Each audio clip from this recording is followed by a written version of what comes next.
جی تو دوستو، آج کی قسط میں ہم دیکھیں گے کہ شیرف نے جیل سے آتے ہی ایسا کیا کیا جس نے عادل کی پوری دنیا کو ہلا کر رکھ دیا۔ کیا ایلینی بہجت کے دھوکے سے زندہ بچ نکلے گی یا بہجت اس کی سانسیں ہمیشہ کے لیے چھین لے گا یا وہ موت کو شکست دے پائے گی؟ یہاں میلینا عروج کو ایسا کون سا راز بتاتی ہے کہ عروج کو ایسا فیصلہ کرنا پڑتا ہے جو سب کچھ بدل دیتا ہے؟ جاننے کے لیے ویڈیو کو آخر تک ضرور دیکھیے گا۔ پچھلی قسط میں جہاں شیرف اس میں اور عادل پر بجلی بن کر گرتا ہے، اس سے پہلے اسے بہجت کال کر کے بتاتا ہے کہ ایلینی یہاں اکیلی ہے، اس کی حفاظت کرنے کے لیے یہاں کوئی نہیں۔ تو شیرف کہتا ہے لڑکی کو لے جاؤ۔ محسن ایلینی کے پاس جا کر کہتی ہے میری دادی باغ میں گر گئی ہے اور بے ہوش پڑی ہے، ڈاکٹر جلدی کرو۔ ایلینی اپنا بیگ لے کر محسن کے ساتھ جاتی ہے تو بہجت شیرف کو بتاتا ہے کہ ہم نے لڑکی کو لے لیا ہے۔ تو شیرف کہتا ہے بہت اچھا، اب اسے پہاڑوں میں لے جاؤ اور کام ختم کر کے لاش کنویں میں پھینک دو تاکہ اسے کوئی نہ دیکھ پائے۔ وہ عادل اور اسمیہ کے سامنے جاتا ہے اور ان پر اپنی بندوق تان لیتا ہے تو عادل اسمیہ کو اپنے پیچھے کر لیتا ہے، جس پر شیرف اسمیہ کو بازو سے پکڑ کر اپنی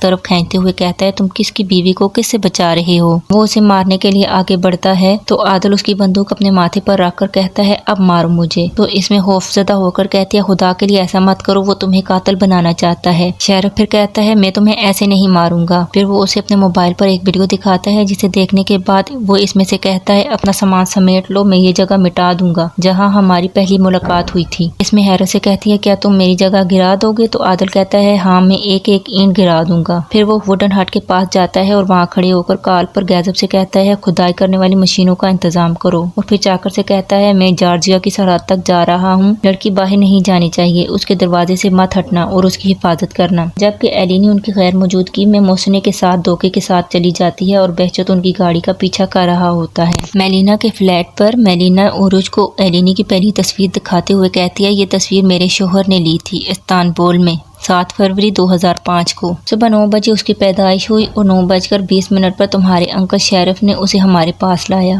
اس وقت تک اس کے جسم سے پیدائش کے نشانات بھی ختم نہیں ہوئے تھے، وہ سبز رنگ کے آپریشن والے کپڑے میں ہی لپٹی ہوئی تھی۔ عروج کے لیے یہ سب سننا مشکل ہو رہا ہوتا ہے تو وہ میلینا کو دیکھ رہا ہوتا ہے۔ میلینا کہتی ہے تم میری طرف نہیں تصویر کی طرف دیکھو، تمہارے انکل شیرف نے ایلینی کو ہم پر بیچا۔ عروج دکھ سے کہتا ہے میرے انکل ایسا کبھی نہیں کر سکتے۔ تو میلینا غصے سے کہتی ہے مگر اس نے کیا، اس نے 50,000 یورو میں ایلینی کو ہم پر بیچا اور اب حقیقت چھپانے کے لیے وہ میری بیٹی کو قتل کرنا چاہتا ہے۔ دوسری طرف شیرف اسمیہ کے ساتھ ساحل پر ہوتا ہے اور بہجت کو میسج کرتا ہے کہ جیسے ہی تمہارے فون پر سگنل آئے مجھے فوراً اطلاع کرنا کہ یونانی لڑکے کا کام ختم کر دیا یا نہیں۔ پھر وہ اسمیہ کی طرف مڑتا ہے اور کہتا ہے بس کرو، تم بہت رو چکی ہو، تم اس حال میں گھر نہیں جا سکتی، میں تمہیں یہاں اس لیے لایا تھا تاکہ تمہارا دل بہل جائے، تم اس چہرے کے ساتھ گھر نہیں جا سکتی، تم ٹھیک نہیں ہو لیکن کچھ وقت تک ہو جاؤ گی۔ پھر وہ اسے کہتا ہے کیا تم سمجھتی ہو کہ میں اسے یہ جگہ برباد کرنے دوں گا؟ کبھی بھی نہیں۔ تو اسمیہ روتے ہوئے اس سے کہتی ہے میں نے پہلے سورہ یاسین پڑھی اور پھر دعا کی کہ اے اللہ مجھے جینے کی ایک وجہ دے، مجھے سہارا دے، کوئی مقصد دے۔ یہ جگہ میں نے اپنے ہاتھوں سے بنائی تھی اپنی بیٹی کو دفن کرنے کے 40ویں دن کے بعد۔ جب میں نے اس کی حق بنیاد رکھی تو مجھے تم نے 50,000 یورو بھیجے۔ پہلے تو میں حیران رہ گئی کہ میری بیٹی کی وفات کے 40ویں دن شیرف بھائی نے مجھے اتنی بڑی رقم کیوں بھیجی؟ پھر میں نے خود سے کہا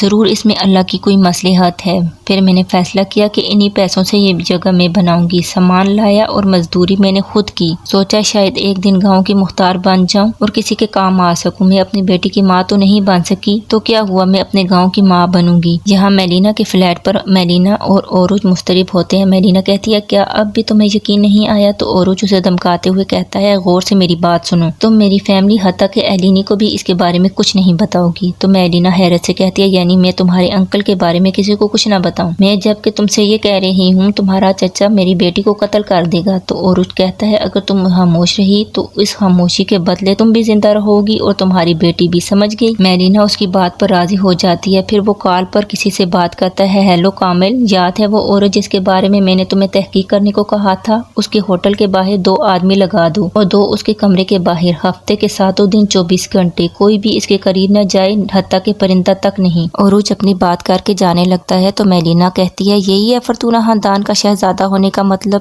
جس پر عروج اسے کہتا ہے دیکھو میرا نہ کسی بادشاہت سے کوئی تعلق ہے نہ ہی شہزادہ بننے سے، لیکن میں اپنے خاندان کو کسی کے ہاتھ نہیں لگنے دوں گا۔ جیسے ہماری بات ہوئی تھی تم خاموش رہو گی اور یہ معاملہ میں خود سنبھال لوں گا اور تمہاری بیٹی کی بھی حفاظت کروں گا۔ میلینا اس سے کہتی ہے کیا واقعی تم میری بیٹی کی حفاظت کرو گے؟ تو اوروچ کہتا ہے جب تک میں زندہ ہوں۔ اوروچ عمارت سے باہر آ کر ایلینی کو کال کرتا ہے مگر اسے کال نہیں لگتی۔ تب ہی اسے اس کی ماں کی کال آتی ہے۔ وہ کہتی ہے پرسوں چائے کی ادائیگی ہونی ہے، بینک سے فون آیا تھا، رقم بہت زیادہ ہے، تمہارے دستخط کے بغیر ہم رقم نہیں نکلوا سکتے۔ تو اوروچ کہتا ہے میں ایلینی کے معاملے میں اتنا مصروف تھا کہ یہ بات بالکل بھول گیا ہوں۔ تو زیرف کہتی ہے کیا تمہیں لگتا ہے کہ تمہارے چچا نے تمہیں وکالت نامہ اس لیے دیا تھا کہ تم قاتل تلاش کرتے پھرو؟ نہیں، بلکہ انہوں نے تمہیں مالی معاملات سنبھالنے کے لیے اختیار دیا تھا۔ پھر غصے سے کہتی ہے پورے گاؤں کے سامنے مجھے شرمندہ مت کرنا اور بینک سے رقم نکلوا کر لاؤ، اور کال بند کر دیتی ہے۔ اوروچ پھر ایلینی کو کال کرتا ہے مگر اسے کال نہیں لگتی۔ تو وہ اپنے کسی آدمی سے چاکر کا نمبر مانگتا ہے تاکہ اس کے ذریعے ایلینی سے بات ہو سکے، مگر جب چاکر سے بات کرتا ہے تو وہ کہتا ہے ایلینی اندر ہے، شاید وہ سو رہی ہے اور میں اسے پریشان نہیں کرتا۔ یہ کہہ کر وہ کال کاٹ دیتا ہے۔ اوروچ غصے سے کہتا ہے میں یہاں اس کے لیے کیا کر رہا ہوں اور وہ وہاں سو رہی ہے۔ ایلینی جنگل پہنچ کر عادل کو کال کرتی ہے مگر نہیں لگتی۔ تو وہ محسن سے کہتی ہے میں عادل کو بتانا چاہ رہی تھی کہ میں یہاں ہوں لیکن یہاں سگنل نہیں آ رہے۔ تو محسن کہتی ہے ہاں یہاں جنگل میں سگنل نہیں ہوتے۔ وہ ایک گھر میں جاتی ہیں تو ایلینی کہتی ہے تمہاری دادی کہاں ہے؟ تب ہی کمرے میں چیتن کو دیکھ کر ڈر جاتی ہے۔ تو محسن کہتی ہے میرا بھائی چیتن یہاں ہے۔ پیچھے سے بہچت اس پر پسٹل تانے سامنے آتا ہے تو وہ دونوں سے ڈرتے ہوئے کہتی ہے تو کیا یہ فریب تھا؟ عادل ٹھیک کہہ رہا تھا، اس نے کہا تھا اگر تم نے اسے بخش دیا تو یہ لوگ دوبارہ یہی کریں گے۔ محسن ایلینی سے کہتی ہے سنو ہم تمہیں اس گاؤں میں نہیں چاہتے، نیچے ایک ٹیکسی تمہارا انتظار کر رہی ہے، وہ تمہیں سیدھا ایئرپورٹ لے جائے گی، تم یہاں سے چلی جاؤ ورنہ یہ دونوں تمہیں مار ڈالیں گے۔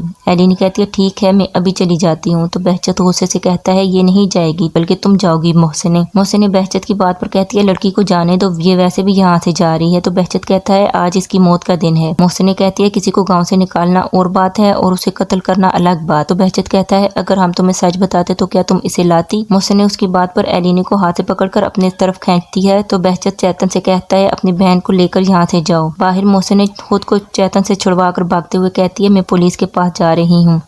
تبھی اندر بہچت ایلینی کو مارنے کے لیے آگے بڑھتا ہے تو ایلینی اپنے پاس ہی پڑی ٹیبل پر لوہے کا ہتھیار دیکھ لیتی ہے۔ محسن اور چیتن کے باہر جانے پر بہچت باہر کی طرف دیکھتا ہے تو ایلینی اس کے ہاتھ پر وہ ہتھیار مارتی ہے جس سے پسٹل اس کے ہاتھ سے چھوٹ کر گر جاتا ہے اور ایلینی اسے اٹھا لیتی ہے۔ باہر محسن بائی سے خود کو چھڑوا کر جا رہی ہوتی ہے اور بائی کو مار کر کہتی ہے خدا تمہیں غارت کرے میں پولیس کے پاس جا رہی ہوں۔ یہاں اندر کمرے میں ایلینی اور بہچت ایک دوسرے سے پسٹل چھین رہے ہوتے ہیں اور باہر چیتن بہن کے پیچھے بھاگتا ہے۔ تب ہی گولی چلنے کی آواز آتی ہے۔ ٹیکسی ڈرائیور اور چیتن گھر کی طرف جاتے ہیں تو بہچت گھر سے باہر نکلتے ہوئے کہتا ہے میں نے اسے مار دیا ہے، تم لوگ جاؤ محسن کو پکڑو۔ چیتن اور ڈرائیور محسن کو پکڑنے کے لیے جاتے ہیں۔ ان کے جانے کے بعد ایلینی بہچت کو دھکا دے کر باہر نکالتی ہے اور کہتی ہے مجھے بتاؤ تم مجھے کیوں مار رہے تھے، میں نے تمہارا کیا بگاڑا ہے؟ بہچت کہتا ہے تم میرے ملک میں آئی، اپنی گاڑی کے ساتھ اکڑ دکھائی، ڈاکٹر ہونے کے ناطے خود کو بڑا سمجھا، ہمارے دشمن کی جان بچائی اور ہماری عورتوں کی زچگی میں مدد کی، تم خود کو کیا سمجھتی ہو؟ ایلینی دکھ سے کہتی ہے میں یقین نہیں کر سکتی کہ تم صرف اس لیے مجھے مارنے کی کوشش کر رہے ہو۔ پھر کہتی ہے یہ نہ تو تمہارے مذہب کے مطابق ہے اور نہ ہی انسانیت کے، کوئی اور وجہ ہوگی۔ بہچت ایلینی کی طرف مڑ کر کہتا ہے یہ تم نہیں سمجھ سکتی، تمہیں ان باتوں کا نہیں پتا۔ ایلینی اسے کہتی ہے حرکت مت کرو ورنہ میں گولی مار دوں گی۔ بہچت کہتا ہے تم یہ نہیں کر سکتی، تم کمزور اور بزدل ہو، تم نے پہلے بھی معاف کیا تھا اب بھی معاف کر دو گی۔ ایلینی وہاں ٹریکٹر کو دیکھ کر کہتی ہے کیا تمہارے پاس اس کی چابی ہے؟ چلو اس کو چلاؤ۔ ایلینی اسے سٹارٹ کرتا دیکھ کر کہتی ہے چلو نیچے اترو باہر آؤ۔ بہچت کہتا ہے تم یورپی لڑکی ہو، تم نے یہ کبھی نہیں استعمال کیا۔ ایلینی کہتی ہے میں نے طریقہ سمجھ لیا ہے، باہر آؤ۔ ایلینی بہچت کے اترنے کے بعد ٹریکٹر پر بیٹھ کر اسے چلانے لگتی ہے تو بہچت اس پر حملہ کر دیتا ہے، اسے بالوں سے کھینچ کر نیچے گراتا ہے اور اسے مارنے کی کوشش کرتا ہے۔ تب ہی ایلینی سے گولی چلتی ہے جو کہ بہچت کو بازو میں لگ جاتی ہے۔ ایلینی پریشان ہو کر وہاں سے بھاگتی ہے تو بہچت اسے گولی مارتا ہے جو اس کی ٹانگ پر لگتی ہے۔ وہ اسے مارنا چاہتا ہے مگر پسٹل سے گولیاں ختم ہو جاتی ہیں تو وہ ٹریکٹر لے کر اس کے پیچھے جاتا ہے۔ ایلینی ٹریکٹر کے آگے بھاگ رہی ہوتی ہے، پھر وہ پہاڑ پر بنے کچے راستے پر چلی جاتی ہے اور بہچت بھی ٹریکٹر سے اتر کر اس کے پیچھے چلا جاتا ہے۔ شیرف اور اس میں گھر جا رہے ہوتے ہیں جب شیرف اس میں سے پوچھتا ہے کیا بات ہے، تمہارا کچاری سے جھگڑا تھا؟ اس میں بتاتی ہے یونانی ڈاکٹر کو جس نے سمندر میں پھینکا وہ سیف جان ہے۔ شیرف کو حیرت ہوتی ہے تو اس میں بتاتی ہے میں ثبوت ختم کرنے کے لیے سیکورٹی کیمرہ کی ریکارڈنگ سمندر میں پھینک رہی تھی۔ تو شیرف